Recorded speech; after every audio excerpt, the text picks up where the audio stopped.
При общих достаточно негативных показателях властям республики удалось стабилизировать социально-экономическую обстановку в регионе.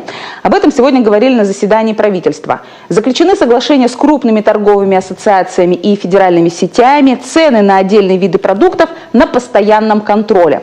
Следующий шаг – развитие малого и среднего бизнеса. Климат для него власти пытаются максимально улучшить. Сегодня как раз шла речь о так называемой дорожной карте, пошаговому плану конкретных действий. Ее разработчик – агентство по инвестиционному развитию. И у многих нашлись к нему вопросы. Репортаж Максима Васильева. Экономика Коми – мини-отражение экономики страны, показатели которой накануне озвучил президент. У нас тоже рост промышленного производства всего несколько процентов, нам также не хватает инвестиций в основной капитал. Впрочем, похожим образом чувствуют себя и другие регионы России. Анализ анкетирования заместителей высших должностных лиц субъектов Российской Федерации показывает однотипность проблем в регионах.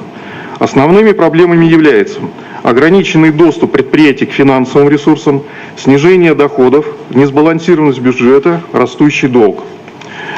По мнению анкетируемых, наиболее действенными мерами являются поддержка импортозамещений и несырьевого экспорта, оптимизация расходов бюджета и сокращение госдолга.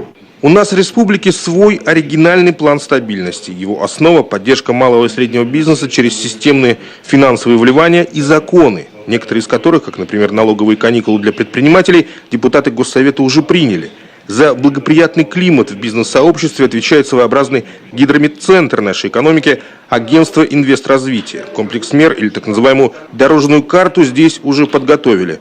Но не до конца. Взаимодействием с муниципальными властями Вячеслав Газер остался недоволен и отправил документ на доработку. Дескать, надо бы пожестче. Домашнее задание для районов – создать как минимум 3 полноценных производства – выполнять все равно придется, как и помогать предпринимателям в устранении административных барьеров.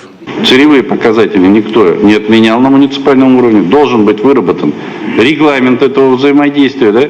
Соответственно, должно быть четкое понимание у руководителей муниципалитетов, как это взаимодействие с вами выглядит, каким образом конкретные должностные лица у вас отвечают, в том числе не просто за мониторинг этих проектов, а за разрешение вопросов, которые мешают развиваться этому проекту на месте.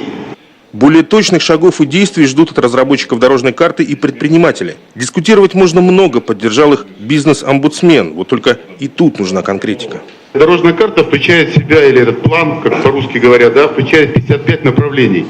Они узконаправленные, и мы придерживаемся строго той направленности, которую нам посылает агентство стратегических инициатив. Но мы не идем дальше. Мы, вот, допустим, по сетям, мы рассматриваем самое сегодня простое – подключение к энергетике.